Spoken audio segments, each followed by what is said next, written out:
हरिया और हीरा नदी पर अपनी गाय को नहला रहे थे। उनकी 6 साल की बेटी माधवी नदी के तट पर बैठी हुई थी। अचानक हीरा का पैर फिसल जाता है और वो पानी में डूबने लगती है। बचाओ, बचाओ, मुझे बचाओ। हीरा की आवाज सुनकर हरिया पीछे देखता है।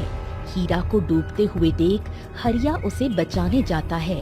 हरिया हीरा का हाथ पकड़ लेता है और फिसलन भरे पत्थर पर पैर रखने के कारण हरिया भी फिसल जाता है। नदी के पानी का बहाव तेज था, इसलिए दोनों ही नदी में डूब जाते हैं। अपनी माँ बापू को डूबते हुए देख छोटी माधवी रोने लगती है। माँ, माँ, बापू,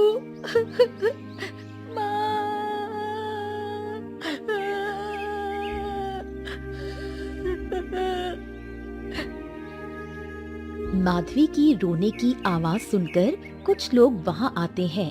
देखते ही देखते हरिया और हीरा नदी में डूब जाते हैं।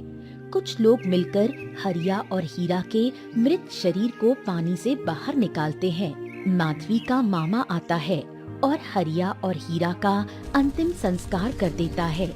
एक ही क्षण में माधवी अनाथ बन जाती है।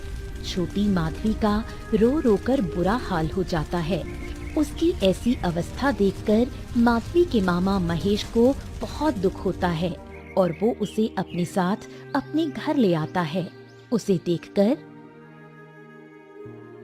आप इसे भी अपने साथ ले आए? हाँ, बेचारी अनाथ हो गई है। इसे मैं किसके सहारे छोड़ाता वहाँ? मेरी बहन और उसके पति की तो मृत्यु हो गई है। अब मेरे सिवाय इस छोटी सी बच्ची का कोई नहीं है। अरे परंतु हमारे पास इसे रखने की जगह कहाँ है? इतनी छोटी सी बच्ची है, उसे कितनी जगह चाहिए? अभी उसे हमारे प्रेम और आधार की आवश्यकता है। माया को माधवी का वहां आना अच्छा नहीं लगा। माया माधवी को भूखा रखने लगी। महेश के काम पर जाने के बाद माया माधवी से घर के सारे काम करवाती। मामी, मुझे भूख लगी है। हाँ हाँ, पता है, जब से आई हो तब से खाती जा रही हो। अभी खाना नहीं मिलेगा, पहले जाकर वो बर्तन साफ कर लो और हाँ, अच्छे से सफाई करना।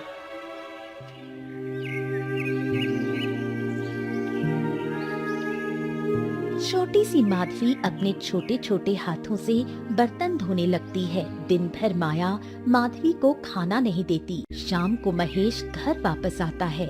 तब माधवी उसके पास आती है और उसको गले लगा लेती है और रोने लगती है।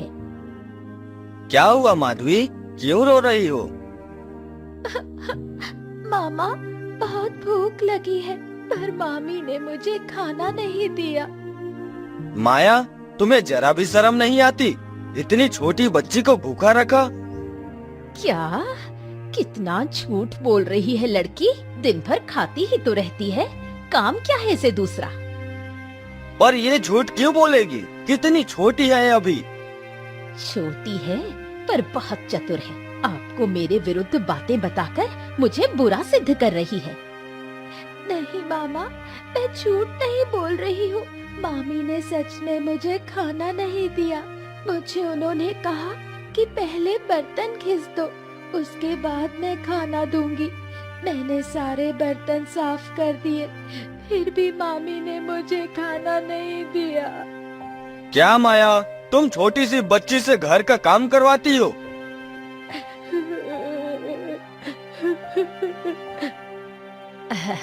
नहीं नहीं, वो तो आज मेरी तबीयत जरा ठीक नहीं है, इसलिए मैंने इसे थोड़ी मदद करने को कहा।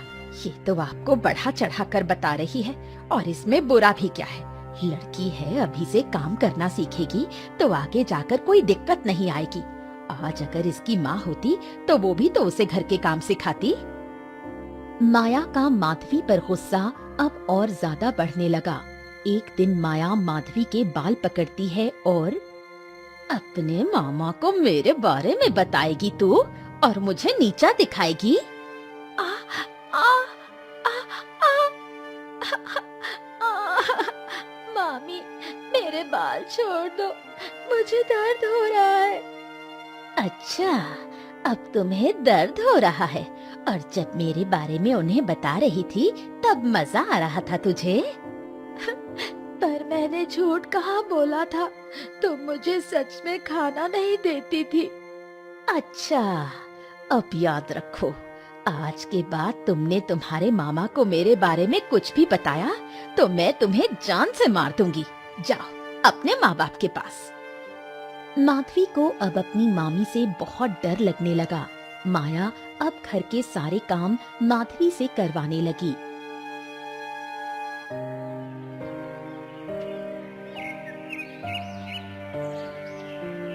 उधर उस राज्य के महाराज सत्यवान एक दिन वन से जा रहे थे। तभी उन्हें वहाँ एक विचित्र व्यक्ति दिखाई देता है। उसके पूरे शरीर पर भस्म लगा हुआ था और गले में उसने कई प्रकार की मालाएं पहनी थी। वो व्यक्ति वन में कुछ ढूंढ रहा था। महाराज उसके पास जाते हैं। कौन हो तुम और इस वन में क्या ढूंढ रहे हो? महाराज, मैं तांत्रिक हूँ। इस वन में एक बहुत पुराना गुप्त खजाना छुपा हुआ है। मैं उस खजाने की खोज में आया हूँ। क्या? एक गुप्त खजाना? हाँ, मैंने सुना है कि कई राजा उस खजाने को प्राप्त करने की इच्छा रखते हैं, परंतु आज तक किसी को भी वो खजाना प्राप्त नहीं हुआ है। ऐसा क्या विशेष है उस गुप्त खजाने में?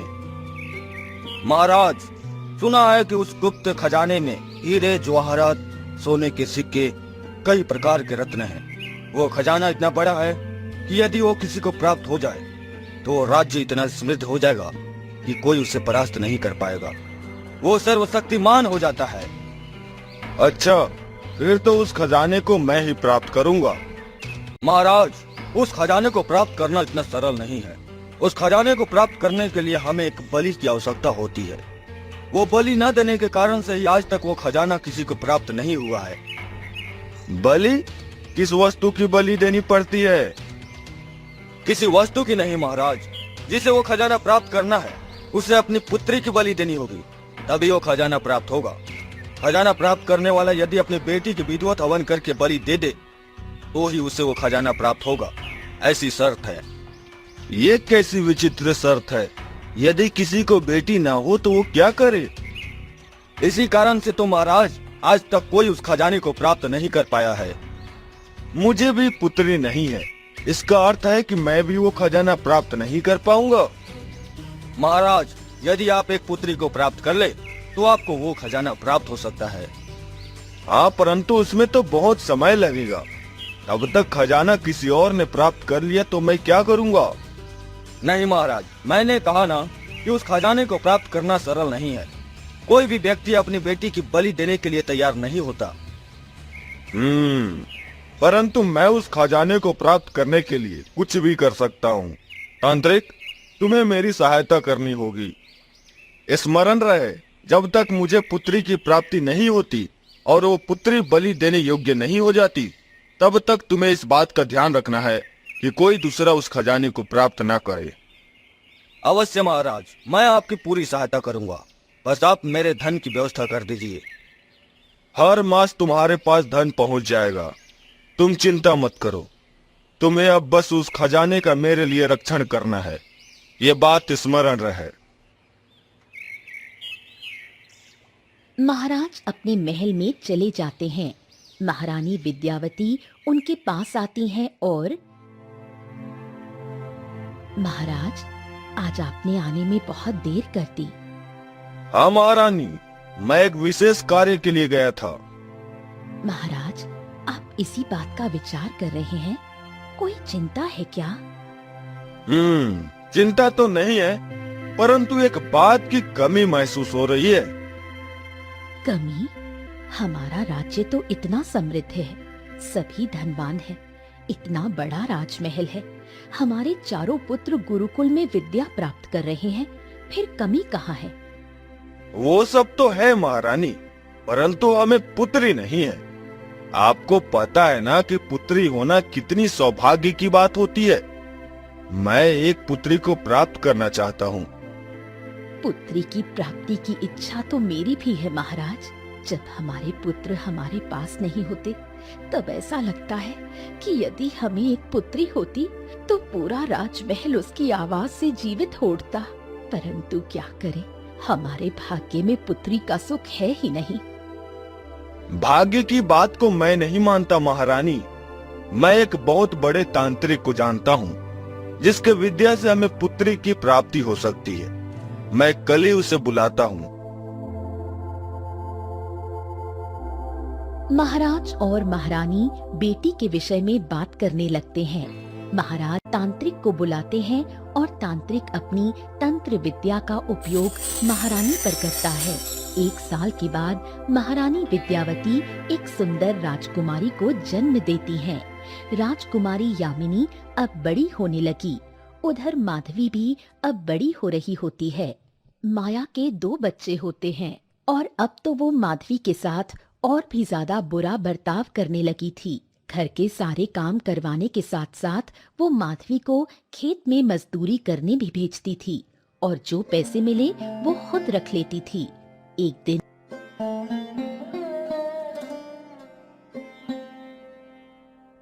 आ गई महारानी। आज बड़ी देर कर दी आने में। कहाँ गई थी इतनी देर? वो मामी, आज खेत में काम ज्यादा था, इसलिए मालिक ने ज्यादा देर तक काम करने को कहा था। अच्छा, काम ज्यादा करवाया तो पैसे भी ज्यादा दिए होंगे, है ना? हाँ, पैसे तो ज्यादा दिए हैं। माया माधवी के हाथ से सारे पैसे छीन लेती है।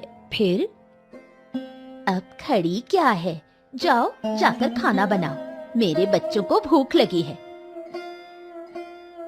माधवी बेचारी खाना बनाने लगी। ऐसे ही एक दिन माधवी की तबीयत ठीक नहीं थी, इसलिए वो सुबह जल्दी नहीं उठी। माया उसे सोया हुआ देखकर बहुत गुस्सा हुई और छड़ी से उसे मारने लगी। उठ कलमुही, अभी तक सो रही है? घर के काम कौन करेगा? ऊपर से क्या तुम्हारी माँ आने वाली है? मामी, आज मेरी तबीयत ठीक नहीं लग रही है, आज मुझे आराम करने दो। कोई आराम नहीं मिलेगा। चलो उठो और अपनी ये नौटंकी बंद करो, काम करो जल्दी जल्दी। माया की बात सुनकर माधवी समझ जाती है कि माया उसे आराम नहीं करने देगी। माधवी उठकर काम करने लगी। उसकी आंखों से आंसू बहने लगे। वो रोते रोते सभी काम करती है और खेत में चली जाती है। ऐसे ही कुछ साल बीत जाते हैं। राजकुमारी अब 7 साल की हो जाती हैं। तांत्रिक इतने साल तक महाराज सत्यवान की प्रतीक्षा कर रहा था। एक दिन वन में इतने साल बीत गए हैं, अब तक तो राजकुमारी बड़ी हो गई होगी। महाराज को मुझसे मिलने आना चाहिए था, परंतु महाराज इतने सालों में एक बार भी मुझसे भेंट करने नहीं आए हैं। अब लगता है कि मुझे ही महाराज के पास जाना पड़ेगा। जब हवन में महाराज की बेटी की बलि दी जाएगी तब वो गुप्त खजाना प्रकट होगा और उस खजाने के प्रकट होते ही मैं महाराज की भी हत्या कर दूंगा। फिर वो खजाना मुझे प्राप्त हो जाएगा, मैं सर्वशक्तिमान बन जाऊंगा। महाराज को तो इस बात का आभास भी नहीं होगा कि उनके साथ क्या होने वाला है। बस एक बार मुझे उनकी बेटी मिल जाए, बस एक बार उनकी बेटी मुझे मिल जाए। उधर राजमहल में महाराज सत्यवान अपनी पुत्री राजकुमारी यामिनी के साथ प्रेम से रह रहे थे। राजकुमारी यामिनी को उन्होंने खजाने के लालच में प्राप्त अवश्य किया था, परंतु अब उन्हें अपनी पुत्री से इतना प्रेम हो गया था कि वो खजाने की बात भूल ही गए। एक दिन तांत्रिक महाराज से मिलने राजमहल आता है, परंतु सिपाही उसे द्वार पर ही रोक लेते हैं। तांत्रिक उनसे बहस करने लगता है। तभी महामंत्री वहां आते हैं और क्या हुआ, क्या समस्या है आपको? मंत्री, मुझे अभी महाराज से मिलना है, मुझे राज्यसभा में जाने की अनुमति दीजिए। नहीं, आप राज्यसभा में नहीं जा सकते। तुम नहीं जानते हो मेरी विद्या को, मैं राज्यसभा में नहीं जा सकता कह रहे हो? अरे मैं चाहूं तो तुम्हारा पूरा राजमहल अपने मंत्री से जला सकता हूँ। तुम अभी जाकर महाराज को सूचित करो कि मैं उनसे भेंट करने आया हूँ। तांत्रिक की बात सुनकर महामंत्री उसे वहीं रुकने के लिए कहते हैं और महाराज से मिलने आते हैं। महाराज, एक तांत्रिक बहुत गुस्से में आपसे मिलने आया है। मैंने उसे द्वार पर ही रोका है।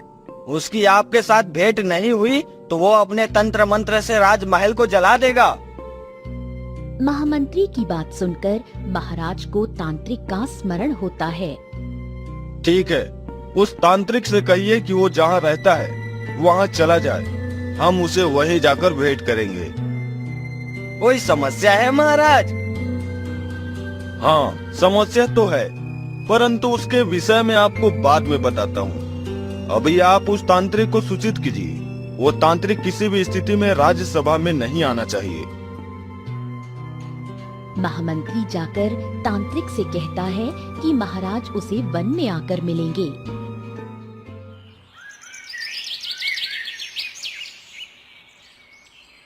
एक दिन महाराज महामंत्री के साथ वन में पहुंचते हैं और तांत्रिक से भेंट करते हैं। महाराज, आप इतने सालों के बाद आए हैं। लगता है आपको आपकी बात का स्मरण नहीं है। मुझे स्मरण हो गया है तांत्रिक, परंतु अब मैं उस खजाने की इच्छा त्याग चुका हूँ। मुझे वो खजाना नहीं चाहिए। ये आप क्या कह रहे हैं महाराज? आपको खजाना नहीं चाहिए? तो फिर आपने पुत्री को प्राप्त क्यों किया? क्यों मेरी विद्या का उपयोग करके मेरी विद्या नष्ट किया आपने? महाराज, ये तांत्रिक क्या कह रहे हैं? कौन सा खजाना और राजकुमारी की प्राप्ति, ये सब क्या है महाराज? महामंत्री जी, ये सब मेरे ही कुकर्म है। कुछ सालों पहले मुझे ये तांत्रिक मिला था और मुझे पता चला कि इस वन में एक गुप्त खजाना है जो मेरी पुत्री की बलि देने के बाद प्रकट होगा। मैंने उस समय उस खजाने के लालच में आकर अपने भाग्य के विरुद्ध जाकर इस तांत्रिक की तंत्र मंत्र विद्या से महारानी से पुत्री को प्राप्त किया। मैं उस पुत्री की बलि देकर उस खजाने को प्राप्त करना चाहता था, परंतु जब मेरी पुत्री पहली बार मेरे गोद में आई तब उसे देखकर मुझे उस खजाने का विस्मरण हो गया। अच्छा, तो अब आप अपनी पुत्री से प्रेम करते हैं, इसलिए आप उस खजाने को प्राप्त नहीं करना चाहते हैं। परंतु आपके लिए मैंने इतने सालों तक उस खजाने का रक्षण किया है। किसी और को उस खजाने के आसपास भी जाने नहीं दिया। उसका क्या? महाराज, मैं आपको बता देता हूँ कि आपको वो खजाना प्राप्त करना है या नहीं, इससे मुझे कोई फर्क नहीं पड़ता है। मुझे वो खजाना चाहिए और उसके लिए मुझे आपकी बेटी की बलि देनी होगी। आप सरलता से अपनी बेटी को मेरे पास भेज दे, यही आपके लिए उचित होगा। नहीं तो मेरे पास और भी विद्याएं हैं जिसका उपयोग यदि मैंने कर लिया तो वो आपके और आपके राज्य के लिए बहुत भयानक प्रतीत होगा। नहीं, तुम ऐसा कुछ नहीं करोगे। मेरे परिवार या मेरे राज्य पर अपने कुदृष्टि डालने की चेष्टा भी मत करना, अन्यथा मुझसे बुरा कोई नहीं होगा। महाराज, आप मेरा कुछ भी नहीं बिगाड़ सकते हैं। मेरे विद्या का उपयोग मैं कब और कैसे कर सकता हूँ इसका आप अनुमान भी नहीं लगा सकते हैं। इसलिए मेरे विरुद्ध कुछ भी करने का साहस मत कीजिएगा। महाराज, मुझे लगता है कि इस समस्या का उपाय हमें शांत रहकर करना होगा। तांत्रिक, तुम भी शांत हो जाओ। अभी हम राजमहल जाते हैं और विचार विमर्श करके तुमसे फिर आकर भेंट करते हैं। महामंत्री, आपके कहने का अर्थ क्या है कि मैं अपनी बेटी की बलि दे दूं? नहीं महाराज, मैं ऐसा नहीं कह रहा हूँ, परंतु हमें थोड़ा समय चाहिए इस समस्या का उपाय खोजने के लिए। वही मैं मांग रहा हूँ। ठीक है, परंतु ज्यादा समय मत लगाना। जल्दी राजकुमारी को मेरे पास ले आओ। महाराज और महामंत्री राजमहल में आते हैं। महामंत्री, आपने मुझे शांत रहने को क्यों कहा? मैं वहीं उस तांत्रिक की हत्या कर देता। नहीं महाराज, उस तांत्रिक ने कहा ना कि उसके पास कई प्रकार की विद्याएं हैं। यदि वो अपनी किसी विद्या का उपयोग कर लेता है तो हमारे राज्य और राज परिवार पर संकट आ सकता है। हमें इस संकट का सामना किसी दूसरे प्रकार से करना होगा। परंतु दूसरा क्या मार्ग हो सकता है? महामंत्री, कोई उपाय ढूंढ निकालिए। मैं अपनी पुत्री की हत्या नहीं कर सकता। क्षमा कीजिए महाराज, परंतु आपको खजाने का लालच करना ही नहीं चाहिए था। आज जो संकट उत्पन्न हुआ है वो उसी लालच के कारण हुआ है। मैं जानता हूँ महामंत्री, मुझसे बहुत बड़ी भूल हो गई है। उस समय मैंने विचार किया था कि एक पुत्री को प्राप्त करके मैं उसकी बलि दे दूंगा, परंतु मुझे अपनी पुत्री से इतना लगाव हो कि मैं उस खजाने के विषय में ही भूल गया था। आप भूल गए महाराज, परंतु वो तांत्रिक नहीं भूला। सत्य तो ये है कि आपके आड़ में वो खुद ही उस खजाने को प्राप्त करना चाहता है। परंतु अब क्या करें? मैं राजकुमारी को उसके पास नहीं भेज सकता, और यदि राजकुमारी उसके पास नहीं गई तो वो पूरे राज्य को नष्ट कर देगा। महाराज, मेरे मन में एक विचार आ रहा है। हम राजकुमारी के स्थान पर उनके ही आयु की किसी और कन्या को तांत्रिक के पास भेज दे तो? परंतु तांत्रिक ने कहा था कि उसे मेरी पुत्री के माध्यम से ही खजाना प्राप्त होगा। फिर किसी और कन्या की बलि देने का क्या उपयोग होगा? महाराज, जब वो तांत्रिक हवन करने बैठेगा तभी हम उस पर आक्रमण करके उसकी हत्या कर देंगे और उस कन्या के प्राण बचा लेंगे। इससे उस कन्या के भी प्राण बच जाएंगे और तांत्रिक भी कुछ नहीं कर पाएगा। हाँ, ये उपाय सही है। आप आज ऐसी कन्या की खोज शुरू कीजिए। अगले दिन से महामंत्री खुद राज्य में घूमने लगते हैं। एक दिन उन्हें महेश के घर के बाहर माधवी काम करते हुए दिखाई देती है। महामंत्री जी आकर माया से बात करते हैं। वो माया को धन की एक बहुत बड़ी पोटली देते हैं और चले जाते हैं। फिर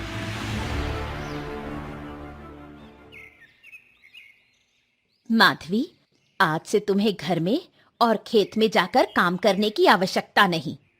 क्या हुआ मामी? अब तुम राजमहल में जाओगी।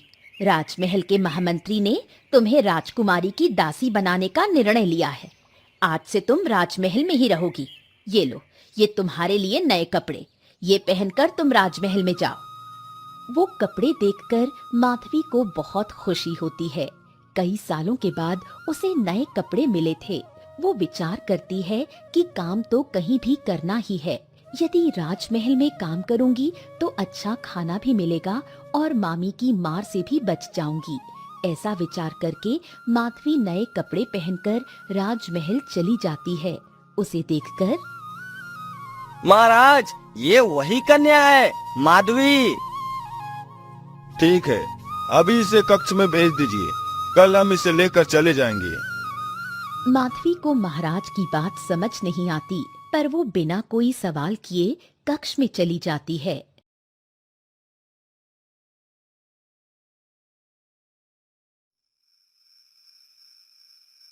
रात को महामंत्री और महाराज फिर से बात करने लगते हैं। महामंत्री, उस कन्या को लेकर हम कल कहाँ जा रहे हैं, ये किसी को भी पता नहीं चलना चाहिए। जी महाराज, किसी को भी पता नहीं चलेगा कि उस कन्या की बलि देने यहाँ ले आए हैं। माधवी उन दोनों की बात छुपकर सुन लेती है। मेरी बलि देने वाले हैं, इसका अर्थ है कि मामी ये सब जानती थी, पर उन्होंने पैसे लेकर मुझे बेच दिया है।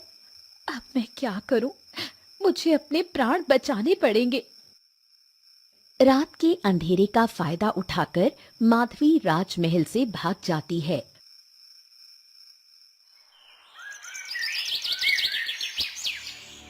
अगले दिन जब महाराज को ये बात पता चलती है तब, ऐसे कैसे भाग गई वो लड़की? महामंत्री, ऐसा कैसे हो गया? पता नहीं महाराज, कदाचित उसने हमारी बातें सुन ली होगी, इसीलिए भाग गई। परंतु अब हम क्या करें? क्या हुआ महाराज? कौन सी कन्या कहाँ भाग गई? फिर महाराज महारानी को सब बताते हैं। राजकुमारी यामिनी भी वहाँ होती है। क्या इतना सब कुछ हो गया और आपने मुझे कुछ भी नहीं बताया? आपने हमारी पुत्री को उस खजाने के लिए प्राप्त किया था। मैं कभी विचार भी नहीं कर सकती महाराज कि आप इतने दुष्ट और क्रूर हो सकते हैं। नहीं महारानी, मैं क्रूर नहीं हूँ। उस समय खजाने का लालच मेरे मन में अवश्य आया था, परंतु जिस दिन हमारी पुत्री ने जन्म लिया, मेरे हृदय में परिवर्तन आ गया। मैं उससे बहुत ज्यादा प्रेम करने लगा। मैं उसे कुछ नहीं होने दूंगा, और इसीलिए हमने उस लड़की को तांत्रिक के पास भेजने का निर्णय लिया था। पिताश्री, मतलब मेरी जगह पर उस लड़की के प्राण चले जाते, ये तो उचित नहीं है ना। यदि मेरा जन्म उस खजाने के लिए बलि देने के लिए हुआ था, तो आपको मुझे ही भेजना चाहिए था। उधर माधवी भागते भागते एक साधु के पास पहुंच जाती है। वो साधु को अपने बचपन से लेकर आज तक जो कुछ हुआ वो सब बताती है। तुम यहाँ मेरी बेटी बनकर रह सकती हो पुत्री। यहाँ तुम्हारे प्राणों पर कोई संकट नहीं होगा, ये मेरा वचन है। माधवी साधु के आश्रम में रहने लगती है। महामंत्री माधवी को बहुत ढूंढते हैं, परंतु उन्हें वो कहीं नहीं मिलती। राजमहल में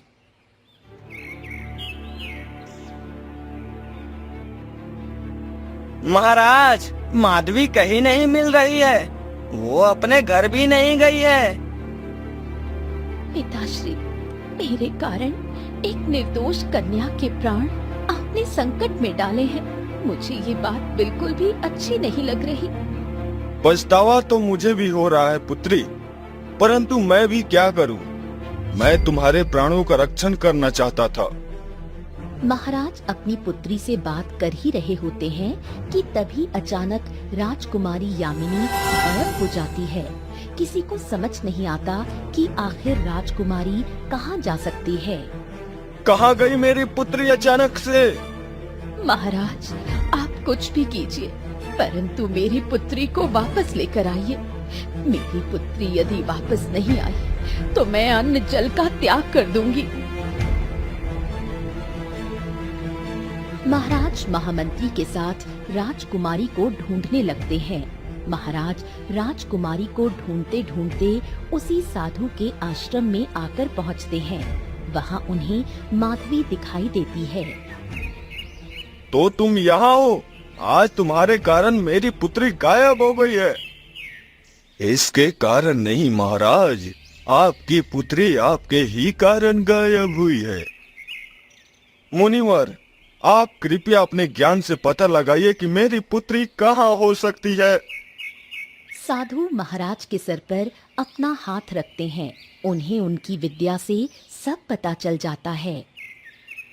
महाराज, आपकी पुत्री तांत्रिक के पास है। क्या उस तांत्रिक ने अपनी विद्या करके मेरी पुत्री को बलि बनाने की तैयारी शुरू कर ली है? हाँ, शीघ्र ही वो आपकी पुत्री की बलि देने वाला है।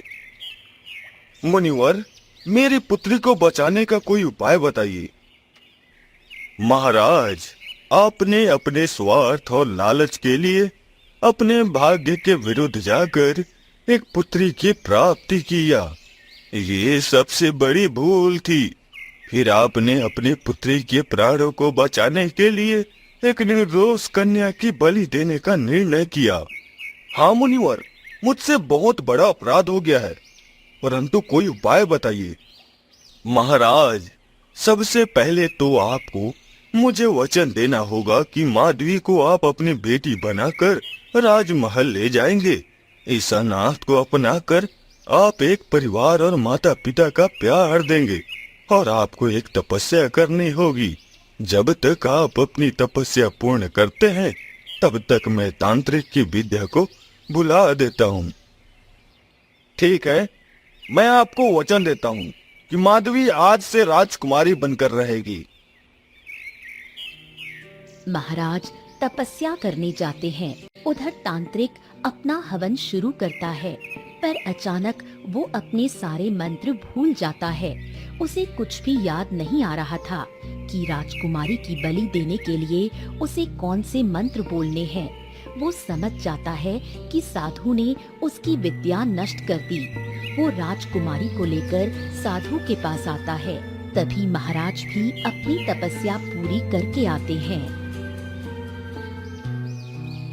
आखिरकार तुमने मेरी विद्या को नष्ट कर ही दिया।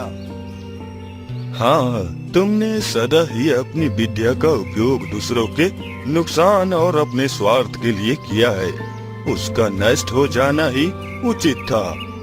तुम मेरे सगे भाई होकर मेरे साथ ऐसा व्यवहार कैसे कर सकते हो? मैं तुम्हारा भाई हूँ, इसलिए मैंने अभी तुम्हारी विद्या को केवल नष्ट किया है। अन्यथा मैं तुम्हें ऐसा दंड देता कि तुम अपनी याददाश्त भी भूल जाते।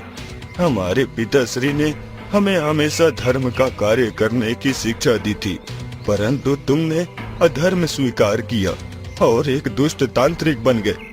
परंतु धर्म की शक्ति अधर्म पर विजयी होती है, इसलिए मेरी विद्या से मैंने तुम्हारी विद्या का नाश कर दिया। अब तुम्हारे पास कोई भी विद्या नहीं है, इसलिए मैं तुमसे अनुरोध करता हूँ कि तुम अब मेरे साथ वेद पाठ की विद्या प्राप्त करके तपस्या करो और धर्म के मार्ग पर चलो। तांत्रिक चुप होकर वहीं बैठ जाता है। महाराज, अब आप राजकुमारी यामिनी और माधवी को लेकर राजमहल जाइए और स्मरण रहे कि यदि माधवी को कोई भी समस्या आई या आपके कारण इस पर कोई भी संकट आया तो उसका परिणाम आपकी पुत्री को भोगना पड़ेगा। नहीं नहीं मुनिवर, ऐसा समय नहीं आएगा। मैं माधवी को अपनी बेटी बनाकर ही रखूंगा। मेरे कारण इसके प्राणों पर संकट आया था, अब मैं इसका रक्षण करूंगा। महाराज माधवी के लिए राजवस्त्र और आभूषण मंगवाते हैं। माधवी वो राजवस्त्र और आभूषण पहनकर सुंदर राजकुमारी की तरह दिखने लगती है। महाराज अपनी दोनों बेटियों को लेकर राजमहल चले जाते हैं। एक अनाथ लड़की का भाग्य बदलता है और वो राजकुमारी बन जाती है।